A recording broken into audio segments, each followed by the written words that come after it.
सतगुरुदेव की जय। सर्वसंगत से प्रार्थना है। सत्संग प्रारंभ हो रहा है। कृपया सत्संग स्थल पर शांतिपूर्वक विराजमान होकर के श्रद्धा से सत्संग सुने। परमेश्वर की प्यारी आत्माओं से पुनर्निवेदन है, सत्संग प्रारंभ हो रहा है। कृपया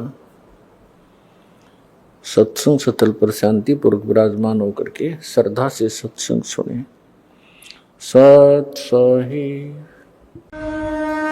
संत रामपाल जी महाराज एक ऐसे महान संत जिन्होंने अपनी सतभक्ति, तत्व ज्ञान, करुणा और सेवा के बल पर समाज में नई मिसाल कायम की है।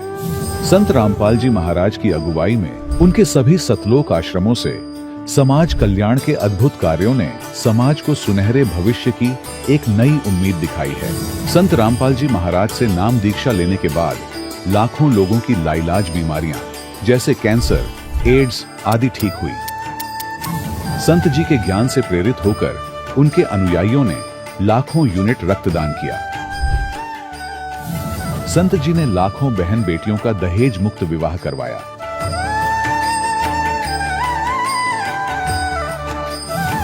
संत जी ने लाखों लोगों का नशा छुड़वाया। करोड़ों उजड़े परिवार बसे। संत जी के आश्रमों में समागम के दौरान निःशुल्क नेत्र चिकित्सा, दंत चिकित्सा प्रदान की जाती है। संत रामपाल जी महाराज द्वारा समय समय पर पर्यावरण संरक्षण के उद्देश्य से बड़े स्तर पर वृक्षारोपण किया जाता है। संत जी ने जरूरतमंदों को तत्काल राहत पहुंचाने के लिए एम्बुलेंस सेवा शुरू की। संत जी अपने अनुयायियों को देहदान के लिए प्रेरित करते हैं, जिससे मानवता की सेवा और चिकित्सा क्षेत्र में सुधार हो सके। संत रामपाल जी महाराज के सभी आश्रमों में हर रोज निःशुल्क भंडारा आयोजित किया जाता है, जहां हर वर्ग, हर जाति और हर धर्म के लोग एक साथ बैठकर भोजन करते हैं।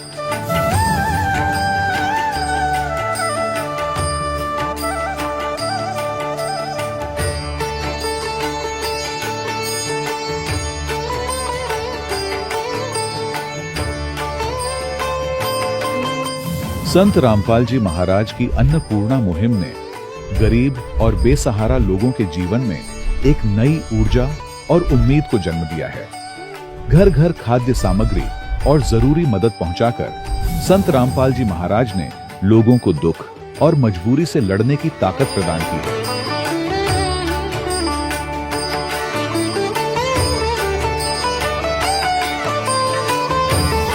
संत रामपाल जी महाराज द्वारा गरीब लोगों के लिए घर बनवाने का अद्भुत कार्य एक ऐसी मिसाल कायम कर रहा है जो सदियों सदियों संत जी की उदारता और दया भावना के तौर पर जाना जाएगा।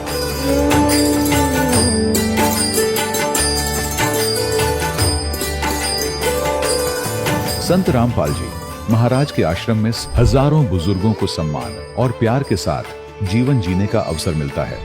उनके खाने, रहने और स्वास्थ्य की पूरी जिम्मेदारी संत रामपाल जी महाराज उठाते हैं।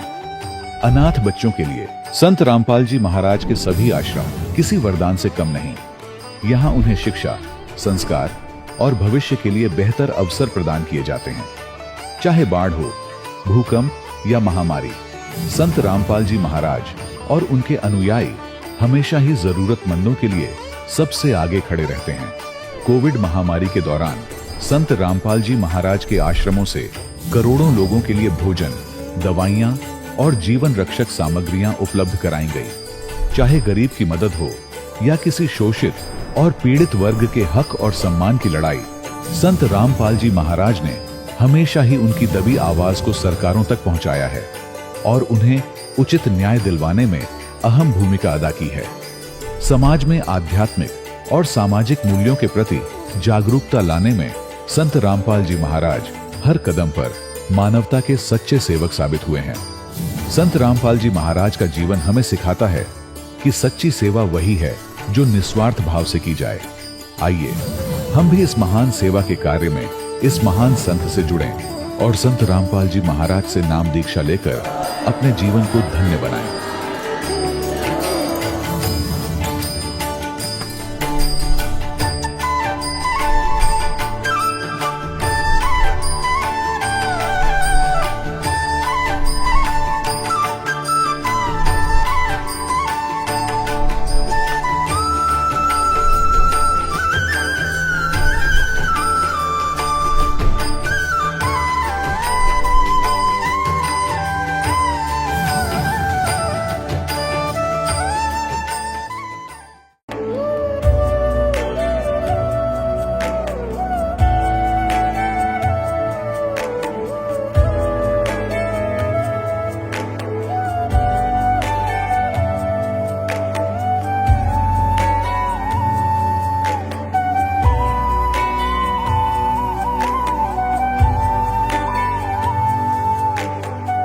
गीता 18 के श्लोक नंबर 62 में भगवान स्वयं कह रहे हैं कि अर्जुन उस परमेश्वर की शरण में जा जिसकी कृपा से परम शांति व शाश्वत स्थान अर्थात सतलोक को प्राप्त होगा।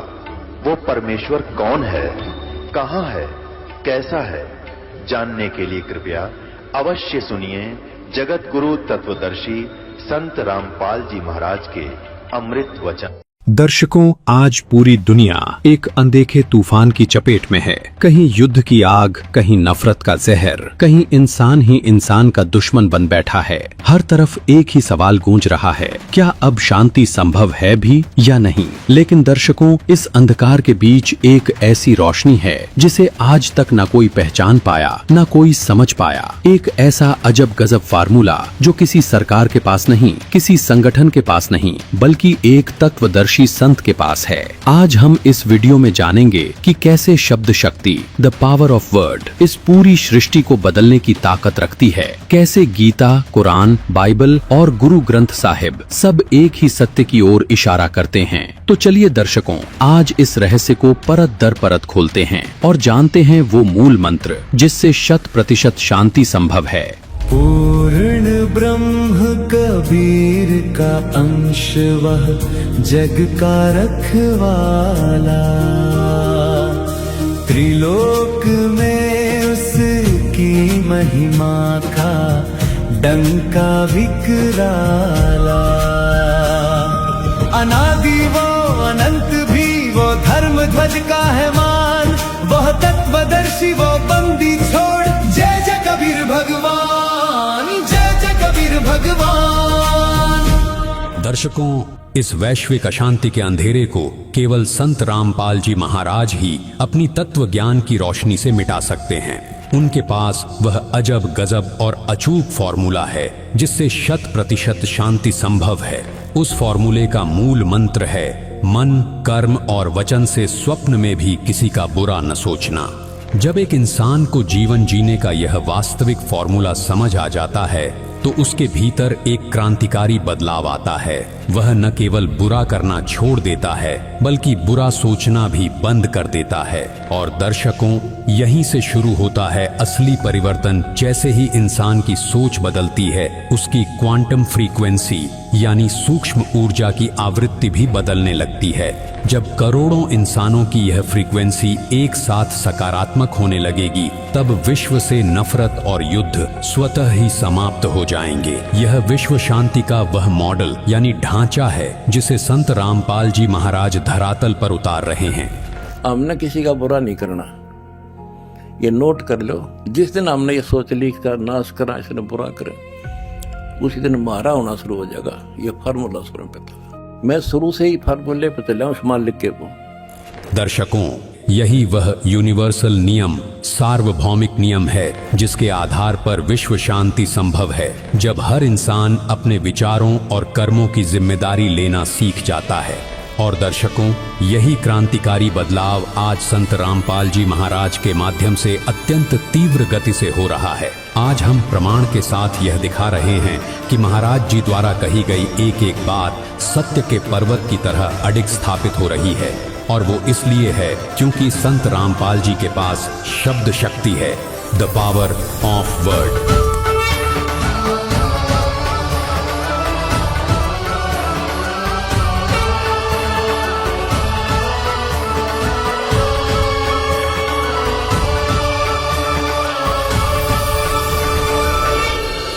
इस दिव्य शब्द शक्ति के प्रभाव से लोग न केवल संत रामपाल जी महाराज के फॉर्मूले यानी सूत्र को अपनाने के लिए प्रेरित हो रहे हैं, बल्कि इसे सहर्ष स्वीकार भी कर रहे हैं। इसी आंतरिक बदलाव से विश्व शांति का सपना आज धरातल पर सच हो रहा है और तेजी से आगे बढ़ रहा है। देखिए ये वीडियो। हम तो विश्व कल्याण का उद्देश्य लेकर इस मार्ग पर कदम रखा दास ने मालिक के सहयोग से। उन्हीं का वचन है कि पूरा विश्व में ये ज्ञान फैलेगा, कबीर साहब रहेंगे, सतनाम सब जाप करेंगे और पूरा विश्व एक होगा। ये सीमाएं देशों की समाप्त हो जाएंगी, टुकड़ा में अलग से व्यवस्था अलग बनी रहेगी। हम सब एक परमात्मा के बालक हैं, हिंदू, मुस्लिम, सिख, ईसाई जितने भी प्राणी हैं, जीव हमारी जाति है, मानव धर्म हमारा, हिंदू मुस्लिम सिख ईसाई धर्म नहीं कोई नारा। हमारा ये नारा है, हमारा ये उद्देश्य है। और ये भगवान ने कह रखा है कि ऐसा होगा जब हम भगवान के लिए तो भटक ही रहे हैं, भगवान के लिए हम भिन्न भिन्न बने, कोई ईसाई बना, कोई मुसलमान बना, कोई सिख बना, कोई हिंदू बना। और भगवान जब हमें सामने पिक्चर होगी तो हम भगवान के लिए फिर एक भी बनेंगे, इसने कोई रोक नहीं सकेगा। और शांति होगी, ये आपसी झगड़े खत्म होंगे, धर्म के झगड़े खत्म होंगे, सीमाएं कोई झगड़े खत्म होंगे। तू हिंदू बनेगा न मुसलमान बनेगा, इंसान की औलाद है इंसान बनेगा। तू हिंदू बनेगा न मुसलमान बनेगा, इंसान की औलाद है इंसान बनेगा। तू हिंदू बनेगा न मुसलमान बनेगा, इंसान की औलाद है इंसान बनेगा। अच्छा है अभी तक तेरा कुछ नाम नहीं है, तुझको किसी मजहब से कोई काम नहीं है। अच्छा है अभी तक तेरा कुछ नाम नहीं है, तुझको किसी मजहब से कोई काम नहीं है। जिस इल्म ने इंसान को तकसीम किया है, उस इल्म का तुझ पर कोई इल्जाम नहीं है। तू बदले हुए वक्त की पहचान बनेगा, इंसान की औलाद है इंसान बनेगा। तू हिंदू बनेगा न मुसलमान बनेगा, इंसान की औलाद है इंसान बनेगा।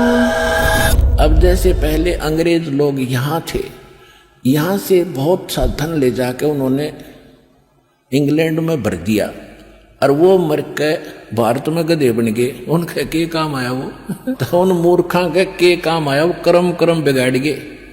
तो यह आंख, ये अंधेरा हटेगा आपका। चाहे आज कोई हिंदू है, चाहे कोई मुसलमान है, चाहे सिख है या ईसाई है, हम बगैर ज्ञान के बढ़ते चले गए। अब हमें पता चलेगा, आज मृत्यु होगी, हम हिंदू हैं, कल मृत्यु हो जाए, हम अमेरिका में पैदा हो गए, ईसाई का झंडा उठा लिया है, और फिर मृत्यु हो गई, हम मुसलमान का, फिर मुसलमान का झंडा उठा लिया। हम हैं कौन, हम आए कहाँ से हैं, मनुष्य जीवन का उद्देश्य क्या है? तो ये इस तत्व ज्ञान से पता चलेगा। पूरी पृथ्वी अपनी है, सभी भाई बहन भगवान के बच्चे हैं, अपने हैं, इसमें कोई पराया नहीं है। हम एक दूसरे को दुखी करके, किसी को सता के, वचन कर्म और किसी भी ताकत से हम दोषी बनते हैं।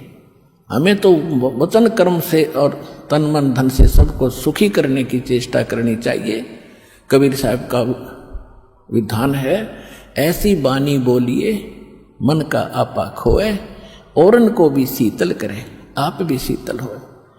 तो इस प्रकार के फार्मूले अपना अपना के इस भक्ति मार्ग को सफल करना पड़ेगा, और कोई इसका तरीका नहीं है। दर्शकों, आपने संत रामपाल जी महाराज के अनमोल विचारों का श्रवण किया।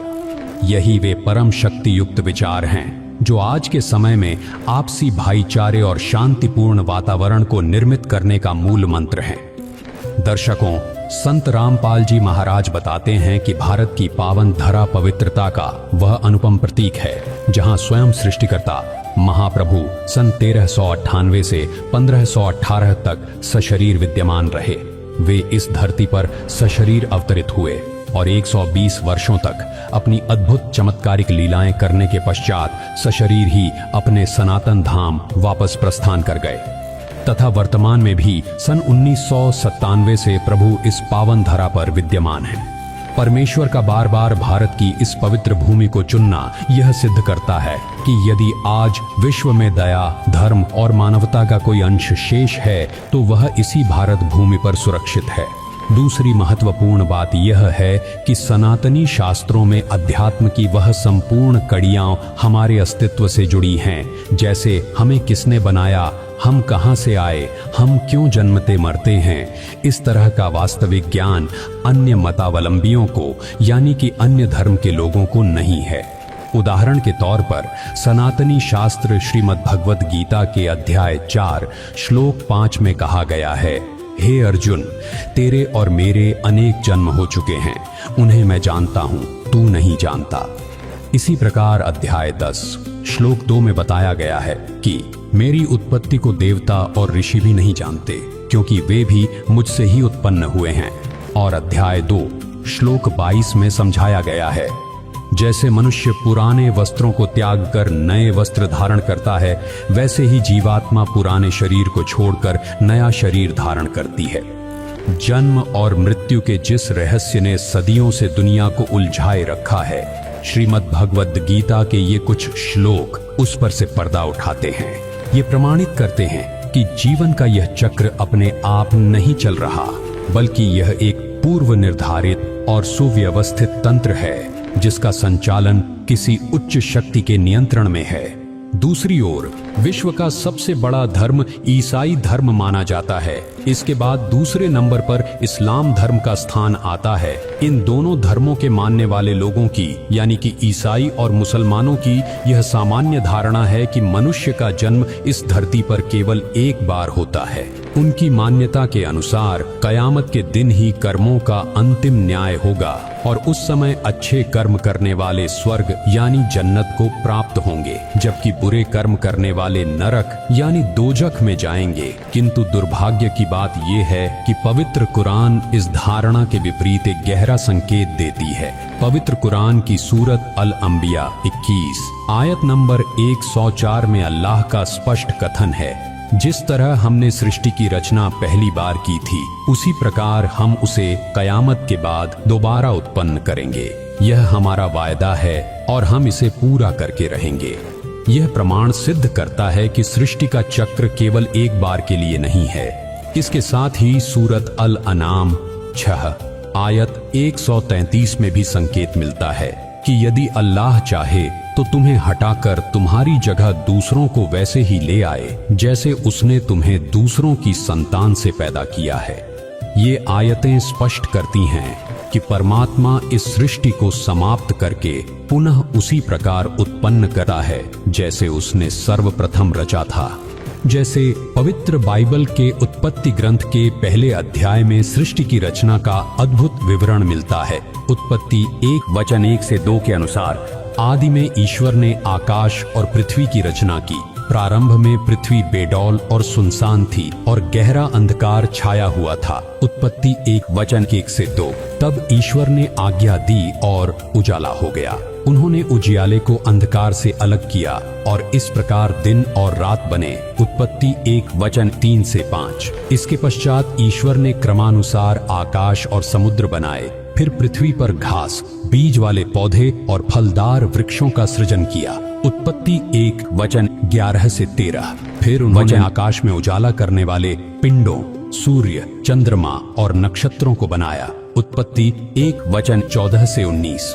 इसके बाद जल के जीवों, आकाश के पक्षियों और भूमि के पशुओं की उत्पत्ति करने के बाद उत्पत्ति 1:20-25। अंत में ईश्वर ने अपने स्वरूप में मानव की रचना की। उत्पत्ति 1:26-27। यही नहीं, यूहन्ना 1:1-3 में भी इसकी पुष्टि होती है कि आदि में शब्द था, वह शब्द ईश्वर के साथ था और सब कुछ उसी शब्द के माध्यम से उत्पन्न हुआ।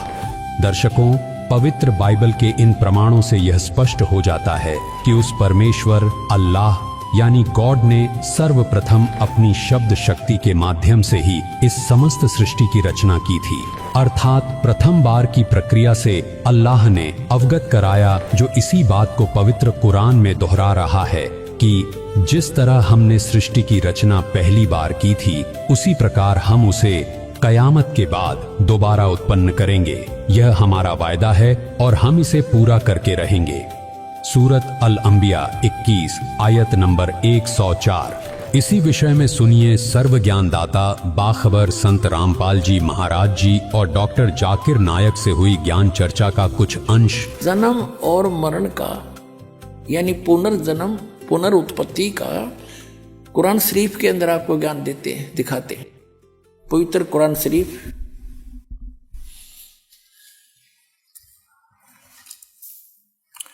ये वही कुरान शरीफ है। और ये देखिएगा शेरवानी संस्करण है, प्रकाशक लखनऊ किताबघर, मौसम बाग, सीतापुर रोड। इतने कुरान शरीफ सूरत अंबिया 21 नंबर, 21 अंबिया की ये आयत यहाँ तक चल रही है। 103 समाप्त हुई और ये 104 यहाँ से शुरू होती है आयत। जिस दिन हम, ये कुरान शरीफ का ज्ञानदाता ये बोल रहा है, जिस दिन हम आसमान को इस तरह लपेटेंगे जैसे तुम्हार पुलिंदा में कागज लपेटते हैं, जिस तरह हमने पहले पैदा किया था, फिर हम उसे दोहराएंगे और वादा हमारे जिम्मे है, हमें जरूर करना है। फिर पढ़ लो एक बार अच्छी तरह कि जिस दिन हम आसमान को और इस तरह लपेटेंगे जैसे तुम्हार पुलिंदा में कागज लपेटते हैं, जिस तरह हमने पहले पैदा किया था, और फिर हम उसे दोहराएंगे। यह वादा हमारे जिम्मे है, हमें जरूर करना है। अपना तो ये बालकों के लेख हैं, इनको कोई समझ सकता है कि तो एक इस 21 ब्रह्मांड के मालिक के कोड वर्ड हैं, चाहे कुरान शरीफ है, चाहे श्रीमद् भगवद गीता, चाहे वेद है। और दिखाते हैं आपको, फिर क्लियर होगा कंसेप्ट। इसी कुरान शरीफ का ये है सूरत 67, ये यहाँ से प्रारंभ हुई। ये है कुरान शरीफ चल रही है, कुरान शरीफ। और सूरत मुल्क की 67, मुल्क की 67, सूरत मुल्क की 67 की आयत नंबर ये 2 है, एक यहाँ समाप्त हुई। ये कहते हैं शुरू अल्लाह के नाम से जो निहायत रहम वाला बेहद मेहरबान है। ये 1 नंबर है। उसकी बड़ी बरकत है, उस जिसके हाथ में आलम की सारी दुनिया की बादशाही है और वह हर चीज पर शक्तिमान है, समर्थ है। जिसने मरना और जीना बनाया, वो कहते पुनर्जन्म नहीं, जिसने मरना और जीना बनाया ताकि तुमको जांचे कि तुम में कौन अच्छा काम करता है, और वह बड़ा बलवान और साथ साथ बड़ा ही अक्षमा करने वाला है। ये सूरत मुल्क की 67 की 2 नंबर आयत में स्पष्ट कर दिया, जिसने जीना और मरना बढ़ाया। जीना और मरना पुनर्जन्म। और जैसा कि आपने सूरत अंबिया 21 आयत नंबर 104 में देखा कि वो कह रहा कि मैंने जैसे पहले पैदा किया था दोबारा फिर करूंगा पैदा। दर्शकों, इन तमाम प्रमाणों से यह पूरी तरह सिद्ध हो गया है कि वह अल्लाह कादिर, सर्वशक्तिमान और समर्थ है। पवित्र कुरान की सूरत अल मुल्क 67 आयत नंबर 2 में यह स्पष्ट रूप से अंकित है। वही है जिसने मौत और जिंदगी, जन्म और मरण को पैदा किया ताकि तुम्हें आजमाए कि तुम में से कर्मों में कौन सबसे अच्छा है। अब आप स्वयं विचार कीजिए, जब यहाँ साफ साफ मौत और जिंदगी के निर्माण की बात है, तो फिर पुनर्जन्म के सत्य को क्यों नकारा जा रहा है? वास्तविकता ये है कि डॉक्टर जाकिर नायक जैसे चतुर वक्ता अपनी लफ्फाजी से इस मासूम और अनजान मुसलमान समाज को उलझाए बैठे हैं। चाहे ईसाई हों या मुसलमान, आज आम जनता अपने अपने धर्म गुरुओं के चक्रव्यूह में फंसी हुई है। ये तथाकथित धर्म गुरु न तो स्वयं ग्रंथों के गूढ़ रहस्यों को जानते हैं और न ही जनता को सच्चाई बताना चाहते हैं। वे सच्चाई को इसलिए छिपाते हैं ताकि उनका वर्चस्व बना रहे। लेकिन अब समय आ गया है कि आप इन धर्म के ठेकेदारों की बातों को छोड़कर स्वयं अपने पवित्र ग्रंथों के इस साक्षात प्रमाण को देखें, जिसे आज संत रामपाल जी महाराज ने पूरी दुनिया के सामने उजागर कर दिया है। दर्शकों, बाखबर संत रामपाल जी महाराज ने जो विवेचन किया उससे स्पष्ट हुआ कि नंबर 1, इन दोनों धर्मों के लोगों को स्वयं अपने ग्रंथों का ज्ञान नहीं है। 2, श्रीमद् भगवद गीता, पवित्र कुरान और बाइबल का ज्ञानदाता वास्तव में एक ही है। जो पुनर्जन्म का सिद्धांत गीता जी में विद्यमान है, वही संकेत कुरान और बाइबल भी देते हैं। दर्शकों, आपको यह जानकर आश्चर्य होगा कि पवित्र बाइबल वास्तव में 3 आसमानी किताबों का एक संकलित रूप है। इसमें तौरेत, जबूर और इंजील को एक साथ संग्रहित यानी जिल्द किया गया है, जिसे सामूहिक रूप से बाइबल के नाम से जाना जाता है। मूलतः ये 3 अलग अलग कालखंडों में उतरी पवित्र आसमानी पुस्तकें हैं। इसका एक ठोस प्रमाण देखिए। बाइबल तथा कुरान का ज्ञानदाता एक है। जिस अल्लाह ने कुरान का पवित्र ज्ञान हजरत मोहम्मद पर उतारा, उसी ने पाक जबूर का ज्ञान हजरत दाऊद पर, पाक तौरात का ज्ञान हजरत मूसा पर तथा पाक इंजिल का ज्ञान हजरत ईसा पर उतारा था। इन सब का एक ही अल्लाह है। कुरान मजीद की सूरह अल-मुअमिनून नंबर 23 आयत नंबर 49 से 50। और मूसा को हमने किताब प्रदान की ताकि लोग उससे मार्गदर्शन प्राप्त करें।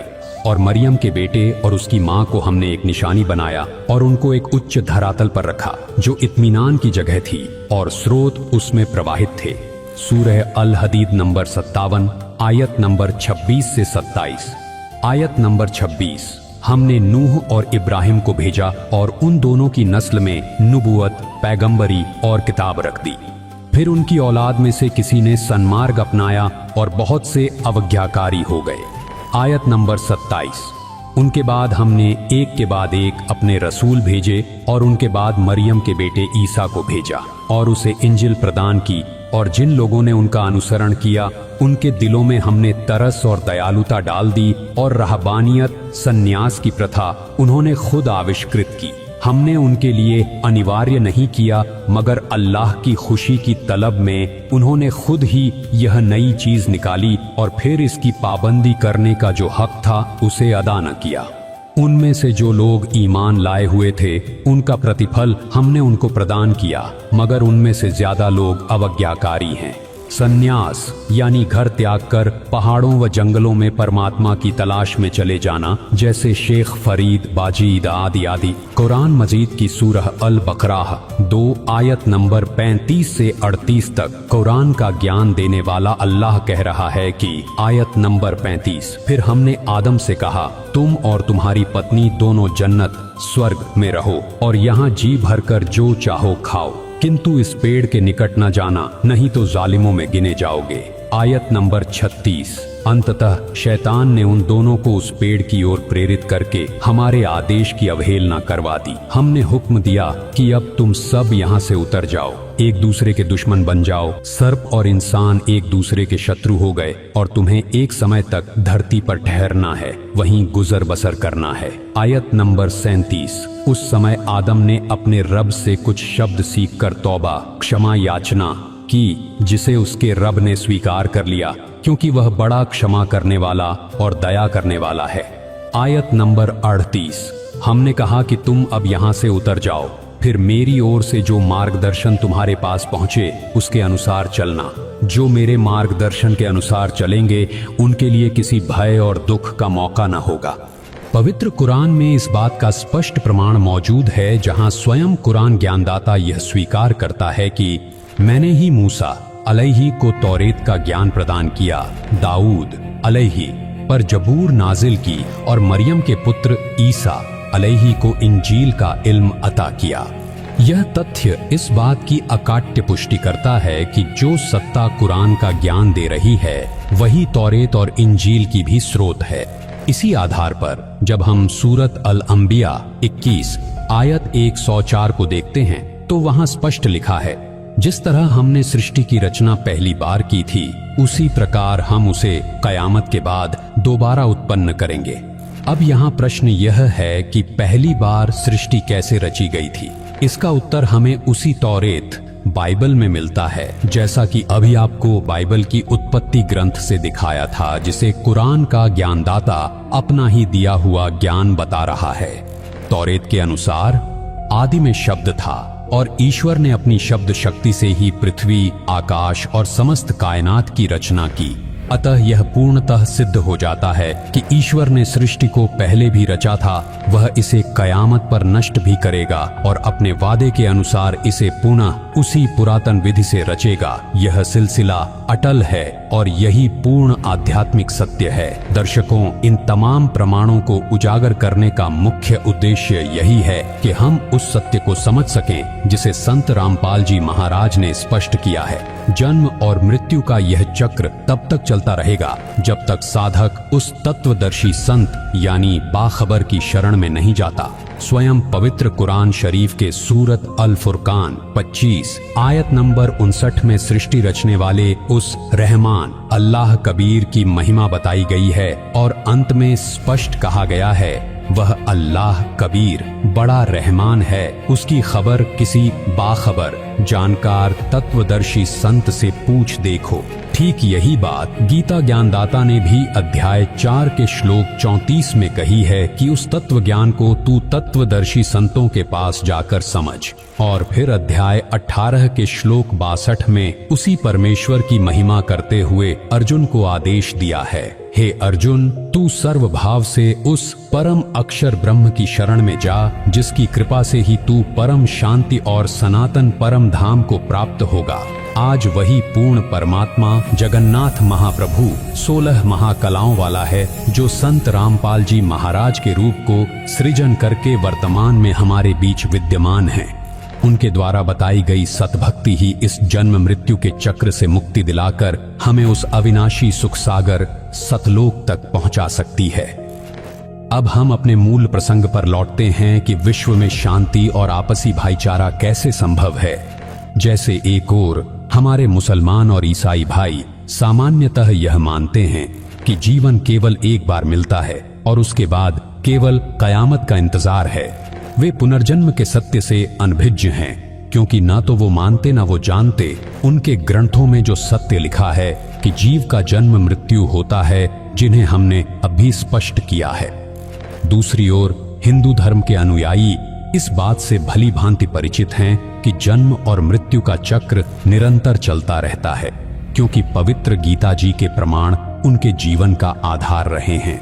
आज हम देखते हैं कि बजरंग दल तथा आरएसएस के व्यक्ति मुसलमानों को जाति दुश्मन मानते हैं और मुसलमान उन हिंदुओं को जाति दुश्मन मानते हैं। उनकी इसी अज्ञानता और कट्टरता के कारण देश में मारकाट, लड़ाई झगड़ा, आपसी विवाद और अशांति व्याप्त हो रही है। किंतु जैसा कि आपने संत रामपाल जी महाराज के सत्संग में सुना, इस नफरत का मूल कारण सतज्ञान की कमी है। जैसा कि संत रामपाल जी महाराज ने एक बहुत गहरा उदाहरण दिया है कि अंग्रेज भारत से अपार धन लूटकर अपने देश इंग्लैंड ले गए, लेकिन कुदरत का नियम अटल है, जिसका लिया है उसे पाई पाई चुकानी ही पड़ती है। वे लुटेरे आज भारत की ही धरती पर गधे, बैल और भैंस बनकर अपने कर्मों का फल भुगत रहे हैं। वह धन भी नहीं रहा और ऊपर से पाप के भारी बोझ के कारण उन्हें पशु योनियों में कष्ट उठाना पड़ रहा है। संत रामपाल जी महाराज ने समझाया है कि आज जो लोग धर्म के नाम पर एक दूसरे के खून के प्यासे हैं, उन्हें यह सोचना चाहिए कि यह जीव का शरीर तो मात्र एक वेश कपड़ा है।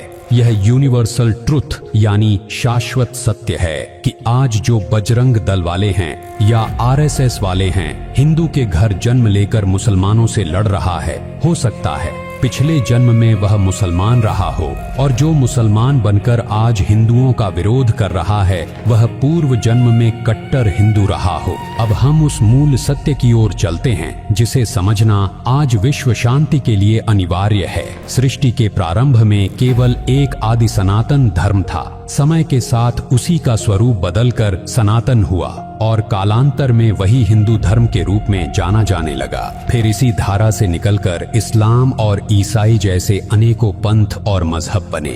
इससे यह सिद्ध होता है कि हम सबके संस्कार एक दूसरे में पूरी तरह उलझे हुए हैं। यही कारण है कि जीव कभी हिंदू के घर जन्म लेता है तो अपने संस्कारों के वश कभी मुसलमान के घर। आज विडंबना यह है कि यदि बजरंग दल और आरएसएस जैसे संगठनों को अपने ही धर्मशास्त्रों जैसे गीता जी के गूढ़ ज्ञान पर विवेकपूर्ण विचार किया होता, तो वे धर्म के नाम पर कभी न लड़ते। ईसाई और मुसलमान तो अज्ञानी हैं ही, वो तो अपने धर्म ग्रंथों को ठीक से समझ नहीं पा रहे। लेकिन इन हिंदू धर्म को मानने वालों को तो यह भली भांति पता है कि यह जीव आत्मा कर्मों के वश योनियाएं और परिवार बदलता रहता है। आज जो व्यक्ति हिंदू बनकर मुसलमानों का जानी दुश्मन बना बैठा है, क्या उसने कभी विचार किया कि अपने पिछले जन्म के संस्कारों के कारण वह स्वयं किसी मुस्लिम परिवार का हिस्सा रहा होगा? और वही बात उन पर भी लागू होती है जो आज मुसलमान बनकर हिंदुओं का विरोध कर रहे हैं। दर्शकों, श्री जगन्नाथ महाप्रभु का भारत की पावन धरा, जिसे प्राचीन काल में जम्बू द्वीप कहा जाता था, यहाँ पर बार बार आगमन होता रहा है। परमात्मा का भारत को ही अपनी लीला भूमि चुनने का एक विशेष उद्देश्य है। यहाँ के निवासियों में इंसानियत, दया और धार्मिकता के संस्कार कूट कूट कर भरे हैं। और सबसे बड़ी बात यह है कि इनके पास वेदों और गीता जैसे महान शास्त्रों का आधार है। परमात्मा जम्बू द्वीप वालों को सर्वप्रथम इसलिए जागृत करना चाहते हैं क्योंकि यहाँ सत्य को समझना और स्वीकार करना सरल है। परमात्मा का उद्देश्य है कि भारतवासियों को समझाने से कम भारत में तो मजहब के नाम से, धर्म के नाम पर होने वाला कत्लेआम और नफरत बंद होकर शांति स्थापित हो जाएगी। तब यहाँ के दयालु और परोपकारी भक्तजन पूरे विश्व को सत्य का मार्ग दिखाएंगे। अब पूरे विश्व में शांति तथा आपसी भाईचारा स्थापित होगा। यह तो होना ही है क्योंकि यह परमेश्वर का वचन है। और कबीर सागर में दर्ज है कि 600 वर्ष पूर्व कबीर साहिब ने अपने प्रिय शिष्य धर्मदास जी से कहा था कि जब कलयुग 5505 वर्ष पूरा होगा तब तक मेरे नाम से 12 पंथ चल चुके होंगे। उन्होंने स्पष्ट किया था कि 12वां पंथ जो संत गरीबदास जी महाराज का होगा, उस 12वें पंथ में मेरा अंश जाएगा, जो 12वें पंथ में दीक्षित होगा और उस 12वें पंथ में फिर मैं चलकर आऊंगा। यानी अपने परम भक्त का शरीर सृजन करके मैं उसी के रूप में लीला करूंगा, जो वर्तमान में संत रामपाल जी महाराज जी के रूप में स्वयं श्री जगन्नाथ महाप्रभु यानी कबीर परमेश्वर जी 16 महाकला वाले लीला कर रहे हैं। इसलिए हमारी पूरे विश्व की मानवता से यह करबद्ध प्रार्थना है, कृपया समय रहते उस पूर्ण परमात्मा श्री जगन्नाथ महाप्रभु को पहचाने और उनके बताए सत्य मार्ग पर चलकर आपसी प्रेम और भाईचारे के साथ रहें। इसी में हम सबका कल्याण निहित है। साथ ही ईसाई और मुसलमान भाई बहनों से निवेदन है, पुनर्जन्म के सिद्धांत पर अपनी बुद्धि दुरुस्त करें, तभी यह सत्य समझ में आएगा कि हम सभी आपस में जुड़े हुए हैं, एक ही परम पिता की संतान हैं और परमेश्वर भी एक ही है जिसे सभी अलग अलग नामों से मानते हैं। जब यह समझ विकसित होगी तभी हमारे जीवन के ये दुख, रोज के युद्ध, आपसी मारकाट और लूट खसोट का यह भयावह सिलसिला सदा के लिए समाप्त हो सकता है और तभी वास्तविक रूप से समाज में शांति और आपसी भाईचारा स्थापित होगी। विश्व में शांति के लिए एक महत्वपूर्ण प्रक्रिया इस प्रकार है कि तत्व ज्ञान के माध्यम से हम समझते हैं कि प्रारंभ में धर्म अलग अलग नहीं थे, इसलिए धर्म के नाम पर कोई ईर्ष्या या भेदभाव भी नहीं था। यदि हम फिर से एकता की भावना अपनाए, जैसा कि संत रामपाल जी का संदेश है, जीव हमारी जाति है, मानव धर्म हमारा, हिंदू, मुस्लिम, सिख, ईसाई धर्म नहीं कोई न्यारा। इसलिए सभी हिंदू और मुसलमान भाइयों बहनों से विनम्र प्रार्थना है कि आप सभी असली जगन्नाथ महाप्रभु संत रामपाल जी महाराज की शरण में आकर आपसी लड़ाई झगड़ों को समाप्त करें और एकम एक हो जाएं, तो यह शांति स्थापित करने की एक महत्वपूर्ण कड़ी बन सकती है। सबसे पहले हमें सच्चाई को समझते हुए एक होना होगा, क्योंकि मूल रूप से हम सब एक ही थे। सब जन में एक बीज से सबकी मिट्टी एक, मन में दुविधा पड़ गई, हो गए रूप अनेक, हो गए रूप अनेक।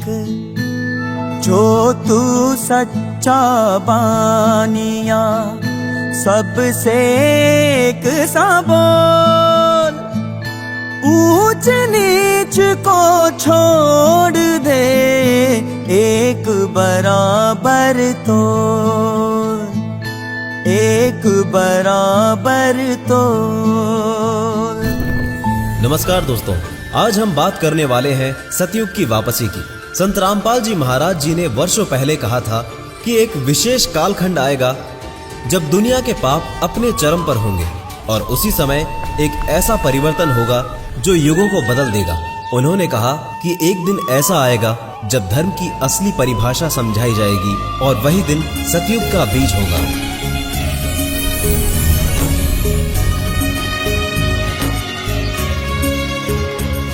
– 2025 के आसपास दुनिया में परिवर्तन की लहरें चलने लगेंगी।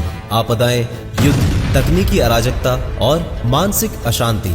संत रामपाल जी महाराज कहते हैं कि ये सब संकेत है कलयुग के अंतिम दौर का और अब सतगुरु के ज्ञान से मनुष्य मोक्ष की ओर बढ़ सकता है। संत रामपाल जी महाराज के अनुसार सतयुग कोई भौतिक युग नहीं बल्कि ज्ञान और सतगुरु की कृपा से उत्पन्न होने वाली एक दिव्य चेतना है। जब मनुष्य सत्संग को समझेगा, सत्य को अपनाएगा, वही युग सतयुग कहलाएगा और ये प्रारंभ हो चुका है।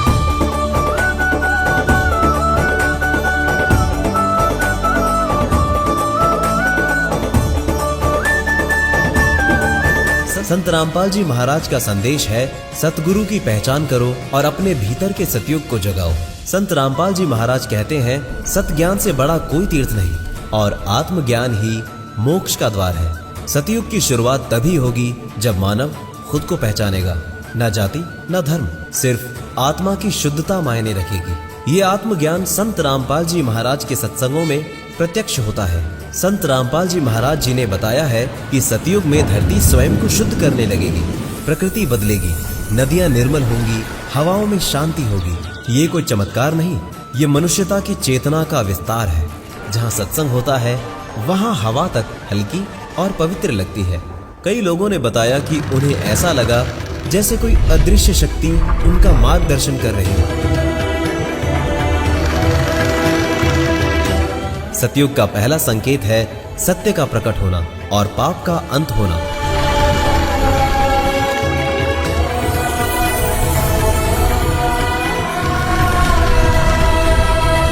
संत रामपाल जी कहते हैं, अब अधर्म, झूठ और दिखावा नहीं टिकेगा।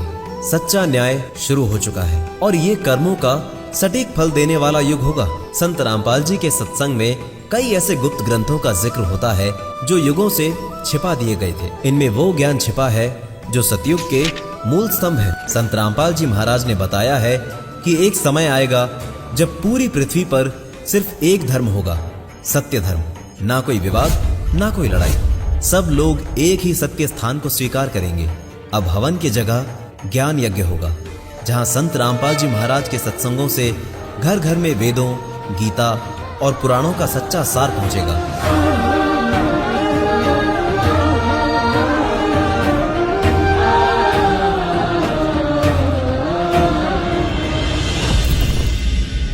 दर्शकों, आज समूचा विश्व एक बारूद के ढेर पर बैठा है। चारों ओर युद्ध, आपसी कलह, नफरत और अशांति का एक भयावह मंजर हम सबके सामने है। मानवता त्राही त्राही कर रही है, लेकिन शांति का कोई मार्ग नहीं सूझ रहा।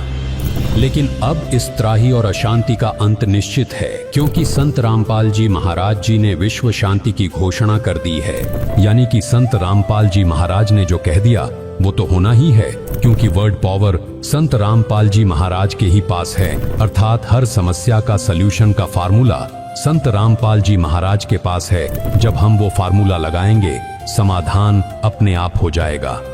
दर्शकों, एक बात की 100% गारंटी तो अभी आपको देते हैं। यदि आपने अभी से संत रामपाल जी महाराज के बताए ये फार्मूला अपना लिए, तो आपके जीवन में आज से ही बदलाव प्रारंभ हो जाएंगे, क्योंकि इसमें हम उस रहस्य को डिकोड करेंगे जिसे आज तक कोई नहीं कर पाया। दर्शकों, जब विश्व में शांति होगी तभी सतयुग का अनुभव होगा। विश्व में शांति तभी होगी जब संसार में अध्यात्म ज्ञान होगा और भगवान जी की कृपा होगी। ये मोक्ष काल है, अब ये मोक्ष समय है और ये कुछ हजार वर्षों तक रहेगा। एक बार फिर पुनः स्थिति ऐसे आएगी पृथ्वी पर जैसे सतयुग में हुआ करता था। क्योंकि सब मार धाड़ कर रहे हैं, चोरी लूटी खसोटी माया जोड़न की होड़ लाग रही है। किसी का बरकत नहीं, किसी को शांति नहीं, सबकी दुर्गति दूने दुख। नरे मेडिकल खोल लिए, शहर शहर में नरे हॉस्पिटल प्राइवेट भी, हर सब का भीड़ जो खचाखच भरे रहते हैं, क्योंकि उनके पाप नहीं कट सकते, वो मर जाए सड़ का हॉस्पिटलों में। और परमात्मा की दया से वो रोग आपके वैसे ही ठीक होने लग जाएंगे, क्योंकि परमात्मा से बड़ी कोई शक्ति है ही नहीं। लेकिन वो होंगे किस तरह? इस विधि से आपके अंदर नम्रता, आपकी भक्ति बढ़ेगी। तो ऐसे ये एक बार पूरे विश्व में एक बार या दौड़ रुकेगी, नहीं तो आग लाग रही है। बाण भाई का प्यार रहा नहीं, माया माया दिखे है, भाई भाई का माया के ऊपर मिनट में मुकदमा, लट्ठम लट्ठा, बाप की इज्जत नहीं, माता पिता से प्यार रहा नहीं, और कोई साहूकार दिखता ना। मान किसी ने 2 नंबर करके इकट्ठा भी कर लिया, फिर पाप का भागी बनेगा, आगे 84 लाख योनियों में दुख पाओगे। तो बालक नादान बच्चे हैं जो जहर खा रहे हैं, जब इनको ज्ञान हो जाएगा फिर छुएंगे नहीं, हाथ भी ना लावें। तो अब ये समय बहुत अच्छा चला, मालिक का ये ज्ञान पूरे विश्व पर जाएगा, इसने कोई नहीं रोक सकता, क्योंकि सबको जरूरत है परमात्मा की, और यहाँ सुख होता है सबको। दर्शकों, संत रामपाल जी महाराज का नारा है, जीव हमारी जाति है, मानव धर्म हमारा, हिंदू मुस्लिम सिख ईसाई कोई धर्म नहीं है न्यारा। एकमात्र यही एक फार्मूला है, मूल मंत्र है, जिससे विश्व में शांति हो सकती है, भाईचारा बढ़ेगा, शांति होगी तो सतयुग जैसा माहौल बनेगा, संसार के लोग सुखी होंगे। दर्शकों, इस मूल मंत्र के वास्तविक अनुप्रयोग को समझना अत्यंत आवश्यक है। आइए जानते हैं कि संत रामपाल जी महाराज इसे धरातल पर कैसे लागू कर रहे हैं। दर्शकों, संत रामपाल जी महाराज के ज्ञान और समाधान से ही कल युग में सतयुग आ सकता है। इसके पीछे एक गहरा और सूक्ष्म विज्ञान है। आइए इसे सरल तरीके से समझते हैं। जब 5500 वर्ष कलयुग बीतेगा, उस समय घर घर परमात्मा, बोध माने ज्ञान, कबीर परमात्मा के ज्ञान की चर्चा जुबान जुबान पर घर घर होगी। अब आप देख रहे हो जितने भी बच्चे हैं परमात्मा की शरण में आए गए हैं। किसी के घर पर मोबाइल चल रहा है, किसी के घर पर कोई टीवी में सीडी लगा रखी है और आरती हो रही है, सिमरन चल रहा है। जहाँ जहाँ भी आप जाते हो, क्योंकि हमारा मार्ग ऐसा है कि जब भी आप सफ़र कर रहे हो तो भक्ति करनी है।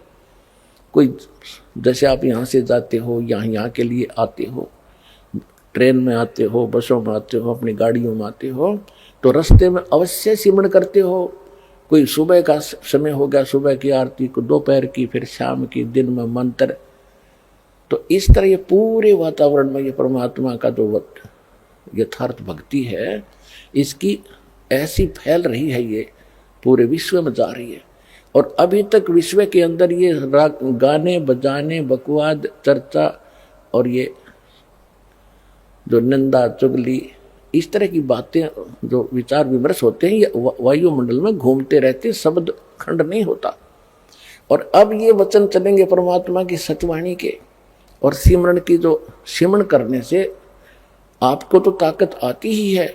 वो जो बाहर निकलता है एक मंत्र, उपदेशी पूर्ण संत से लेकर फिर जाप करते हो, बाहर निकालते हो, तो वातावरण में फैलता है।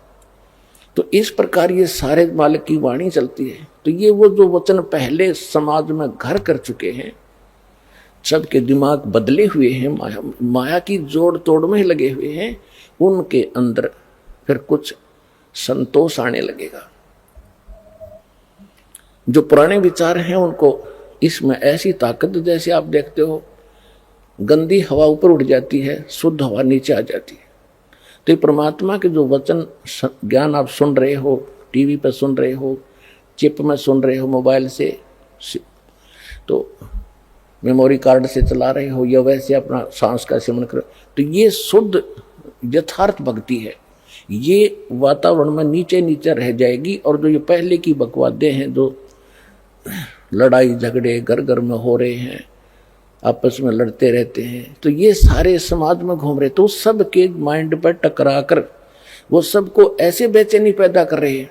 अब धीरे धीरे सब में शांति आएगी, और वो जो पहले वाले विचार ऊपर उठ जाएंगे, वो आपको अफेक्ट करने की रेंज में नहीं रहेंगे।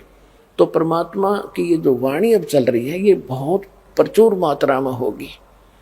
और ये फिर क्या करेगा, पूरा वातावरण ऐसे चेंज होगा, ये ऊपर चले जाएंगे जो दूसरे वचन हैं जो आज तक सुनते रहे। लेकिन अब उनकी संख्या ज़्यादा है, उनकी क्वांटिटी ज़्यादा है, हमारी थोड़ी है, तो फिर भी ये ज़्यादा प्रभावशाली रहेगा। इनको धीरे धीरे तो हमारे एक गांव में 10 घर 20 परिवार हैं, बाकी सैकड़ों 200-300 वो दूसरे चर्चा वाले। तो धीरे धीरे ये प्रचार उन पे भी असर करेगा, अड़ोस पड़ोस में भी, फिर उनकी भी कभी भावना बदलेगी। क्योंकि परमात्मा के बच्चे तो सभी हैं, चाहे कोई आज हिंदू है, मुसलमान है, सिख या ईसाई है, कोई अमेरिका में है, कोई अफ्रीका में है, भारत या पाकिस्तान, बलोचिस्तान, कहीं पर भी पैदा बच्चे उसके सभी के। और उसने सभी बच्चे उतने ही प्रिय होते हैं जैसे बाप को माँ को अपने छोटे से लेकर बड़े तक, चाहे 20 बालक हो, एक जैसे प्यारे होते हैं। वो आपस में बेशक लड़ते रहे, लेकिन माँ बाप के हृदय में उनकी जगह ज्यों की त्यों होती है। तो इसी प्रकार आज जब हिंदू मुस्लिम सिख ईसाई बनकर आपस में बेशक हम लड़ रहे हैं, लेकिन परम पिता ने हमें उतने ही प्रिय है और वो चाहते हैं कि इनका ये झगड़ा मिटे, चैन से रहें। तो उसके लिए ये शुरुआत दाता ने कर रखी है। दर्शकों, संत रामपाल जी महाराज ने उस विधान को, उन नियमों को सिद्ध किया है जिनको पालन करवाने में सरकार असफल है, लेकिन अब सब कुछ सफल हो जाएगा। क्योंकि दर्शकों, जो विधान संत रामपाल जी महाराज जी ने बताया उसको वैज्ञानिक दृष्टिकोण से देखें तो जब हम कुछ बोलते हैं तो हवा के अणुओं में कंपन पैदा होता है। भले ही वह आवाज कुछ दूरी के बाद कानों को सुनाई देना बंद हो जाए, लेकिन वह कंपन वातावरण में सूक्ष्म ऊर्जा के रूप में बना रहता है। क्योंकि law of conservation of energy यानी ऊर्जा संरक्षण का नियम, जिसे भौतिक विज्ञान का एक मौलिक सिद्धांत कहा जाता है, इसके अनुसार ऊर्जा को न तो पैदा किया जा सकता है और न ही नष्ट किया जा सकता है। इसे केवल एक रूप से दूसरे रूप में बदला जा सकता है। इसे एक उदाहरण से समझते हैं। जब आप ताली बजाते हैं तो आपके हाथों की यांत्रिक ऊर्जा, मैकेनिकल एनर्जी, 2 अन्य रूपों में बदल जाती है। ध्वनि ऊर्जा, साउंड एनर्जी, जो हमें सुनाई देती है, और ऊष्मीय ऊर्जा, हीट एनर्जी, जिससे आपकी हथेलियां थोड़ी गर्म हो जाती हैं। यहाँ ऊर्जा खत्म नहीं हुई, बल्कि उसने अपना स्वरूप बदल लिया। ठीक इसी प्रकार जब आप बोलते हैं और आपकी आवाज सुनाई देना बंद हो जाती है, तो वह ऊर्जा नष्ट नहीं होती। वह हवा के अणुओं के बीच सूक्ष्म घर्षण के कारण कंपन, इंटरनल एनर्जी पैदा करती है और अंततः सूक्ष्म गर्मी, हीट में बदल जाती है। थर्मोडायनामिक्स के पहले नियम के अनुसार वह कंपन अब भी अस्तित्व में है, बस उसका रूप इतना बदल गया है कि हमारे कान उसे पकड़ नहीं सकते।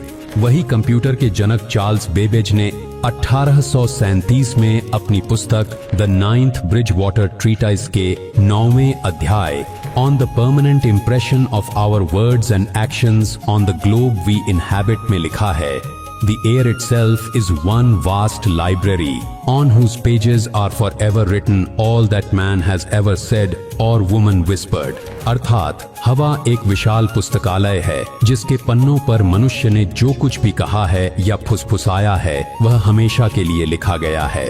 दर्शकों, आपने संत रामपाल जी द्वारा बताई आध्यात्मिक विज्ञान की विधि सुनी कि शब्द खत्म नहीं होता और न ही पिक्चर यानी तस्वीर खत्म होती है। आइए एक उदाहरण से समझते हैं, जैसे कि श्री रामचंद्र जी त्रेता युग में हुए, जो लाखों वर्ष पूर्व की घटना मानी जाती है और बीच के लंबे समय में इस घटना का विस्तृत उल्लेख कहीं प्रत्यक्ष रूप से नहीं मिलता। इसके बाद तुलसीदास जी ने कलयुग में रामचरितमानस रामायण की रचना की, जिसे लिखे हुए लगभग 400 वर्ष हुए हैं। ऐसे में स्वाभाविक प्रश्न उठता है कि लाखों वर्ष पूर्व घटित घटनाओं का इतना विस्तृत वर्णन उन्होंने कैसे किया। इसका वह गहरा वैज्ञानिक रहस्य संत रामपाल जी महाराज ने उजागर किया है। संसार में जो भी घटनाएं घटित होती हैं, वे सूक्ष्म रूप में इस ब्रह्मांड में मानो एक चलचित्र फिल्म की तरह अंकित हो जाती है।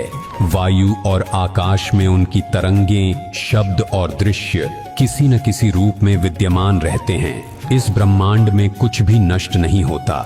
जो कुछ भी घटित होता है वह एक इटर्नल फिल्म की तरह इस ब्रह्मांड में स्थिर हो जाता है। दर्शकों, लोकवेद और प्रचलित कथाओं में एक बहुत ही प्रसिद्ध प्रसंग आता है जो कर्मों की मार को बड़ी बारीकी से समझाता है। एक समय धृतराष्ट्र ने जिज्ञासावश श्री कृष्ण से पूछा, हे कृष्ण, मुझे अपने पिछले 100 जन्मों का सारा इतिहास साफ दिखाई दे रहा है। उन 100 जन्मों में मैंने ऐसा कोई अपराध नहीं किया जिसके कारण मुझे इस जन्म में नेत्रहीन होने की इतनी कठोर सजा मिले। फिर मेरे साथ ऐसा अन्याय क्यों? तब श्री कृष्ण ने कहा, धृतराष्ट्र, जरा 101वें जन्म की फाइल भी खोलकर देखो। और जानते हैं वहां क्या दिखा? धृतराष्ट्र ने देखा कि एक जन्म में उन्होंने एक मासूम टिड्डे की दोनों आंखों को पकड़कर बबूल यानी किक्कर के कांटों से फोड़ दिया, दोनों आंखें फोड़कर उसे छोड़ दिया। वह टिड्डी अंधी होकर इधर उधर टकरा रही है और धृतराष्ट्र उसे देख देख कर हंस रहे हैं। श्री कृष्ण जी ने कहा, देखो, यही कर्म था जिसका फल तुम्हें यह सजा मिली है। तो दर्शकों, धृतराष्ट्र ने जो देखा वह क्या था? वह असल में उसके कर्मों की वीडियो रिकॉर्डिंग ही तो थी, एक ऐसी फिल्म जो ब्रह्मांड में सुरक्षित थी। इसी प्रकार त्रेता युग में हुई रामायण को देख देख कर अब तुलसीदास जी ने पुनः ज्यों की त्यों घटना वर्णन कर दिया। दर्शकों, यहाँ एक बहुत विशेष बात विचार करने वाली है। आज मानव साइंस के ऊपर फूला नहीं समाता और मनुष्य को गलत फहमी हो चुकी है। साइंस ही सब कुछ है, लेकिन सच्चाई ये है कि यह साइंस तो बिल्कुल बौना है आध्यात्मिक साइंस के सामने। देखिए, जैसे तुलसीदास जी ने उस समय की घटना लिखी, त्रेता युग में लंका की भाषा अलग थी, अयोध्या की भाषा अलग थी। उस समय संस्कृत में ज्यादा बोलते थे, फिर भी उन्होंने दोनों भाषाओं को पूरी तरह समझा और अपनी भाषा में ज्यों का त्यों वर्णन कर दिया। आज हम जो ट्रांसलेशन इंस्ट्रूमेंट्स बना रहे हैं, जिनमें भाषा बदलकर सुनाने के लिए इतना रिसर्च, इतनी टेक्नोलॉजी और इतना समय लगाना पड़ रहा है, वो भगवान वाली विज्ञान तो हजारों वर्ष पहले से मौजूद है। दर्शकों, इसी प्रकार श्री गीता का ज्ञान महाभारत के युद्ध के समय दिया था। उस समय युद्ध के मैदान में कोई लिखने वाला नहीं था। श्री वेद व्यास जी ने उस दिव्य ज्ञान को 36 वर्ष बाद लिखा। 36 वर्ष पुरानी घटना को श्री वेद व्यास जी ने इतने जीवंत रूप में दर्ज कर दिया। यह भी आध्यात्मिक विज्ञान का ही चमत्कार है। इसी तरह परमेश्वर कबीर जी ने अपनी प्यारी आत्मा संत गरीबदास जी को, जो उस समय मात्र 10 वर्ष के बालक थे, ऊपर के ब्रह्मांड, स्वर्ग, नरक, सतलोक आदि घुमा कर लाए। उन्हें सारी सृष्टि की संरचना दिखाई, उनकी दिव्य दृष्टि खोल दी और ज्ञान योग खोल दिया। फिर क्या हुआ? 13 वर्ष की उम्र में संत गरीबदास जी ने अरबों खरबों वर्ष पहले की घटनाओं और आने वाले भविष्य को विस्तार से बता दिया और लिखवाया। दर्शकों, अभी आपने संत रामपाल जी महाराज के मुखारविंद से वह आध्यात्मिक विज्ञान सुना कि शब्द और एक जीवन की कहानी किसी भी व्यक्ति की खत्म नहीं होती।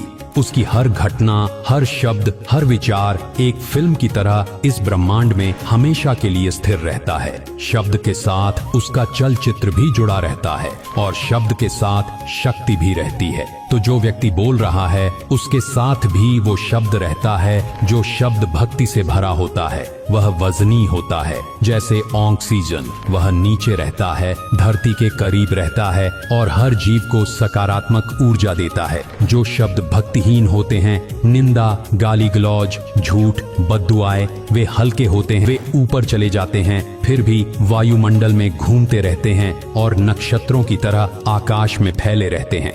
शब्द और चलचित्र, वीडियो हमेशा जीवित रहते हैं, लेकिन यहाँ एक बहुत गहरा वैज्ञानिक रहस्य है। शब्द का अपना एक भार, वेट होता है।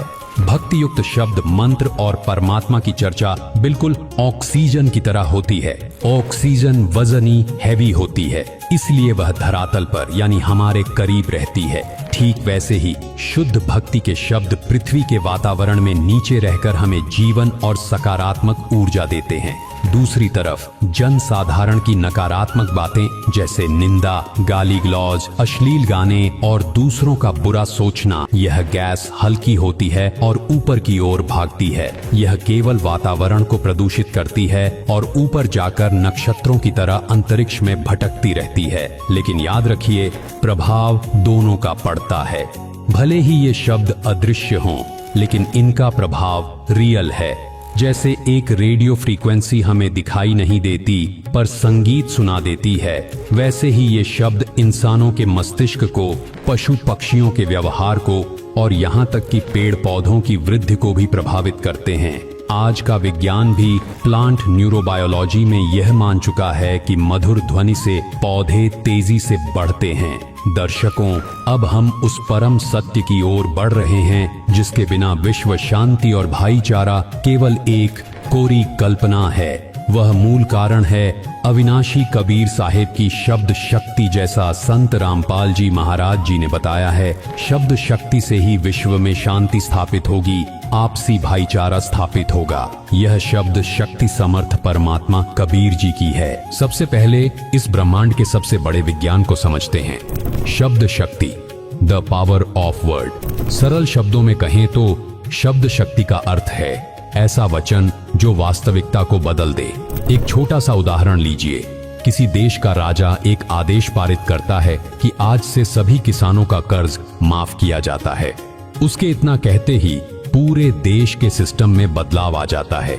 इसे कहते हैं सत्ता के शब्द की शक्ति। उदाहरण के लिए 8 नवंबर 2016 को शाम 8 बजे भारत के प्रधानमंत्री नरेंद्र मोदी ने घोषणा कर दी कि आज रात 12 बजे से 500 और 1000 रुपए के नोट बंद किए जाते हैं। इसके बाद वे 500 और 1000 के नोट तुरंत ही बेकार अर्थात मिट्टी के समान हो गए। लेकिन यह शब्द शक्ति सभी में समान नहीं होती, इसका स्तर अलग अलग होता है। किसी सामान्य व्यक्ति के शब्द सीमित प्रभाव रखते हैं, जबकि अधिकार और सामर्थ्य के अनुसार उनके प्रभाव का दायरा बढ़ता जाता है। लेकिन आज हम उस शब्द शक्ति की बात कर रहे हैं जो इस भौतिक जगत, फिजिकल वर्ल्ड से लेकर सूक्ष्म जगत, सबटल डायमेंशंस तक ब्रह्मांड के कण कण को बदलने की क्षमता रखती है। यानी कि वो शब्द जिसमें इतनी क्षमता थी कि उसने शून्य से अनंत ब्रह्मांडों की रचना कर दी। अध्यात्म की भाषा में इसे ही वर्ड पावर या शब्द शक्ति कहा जाता है।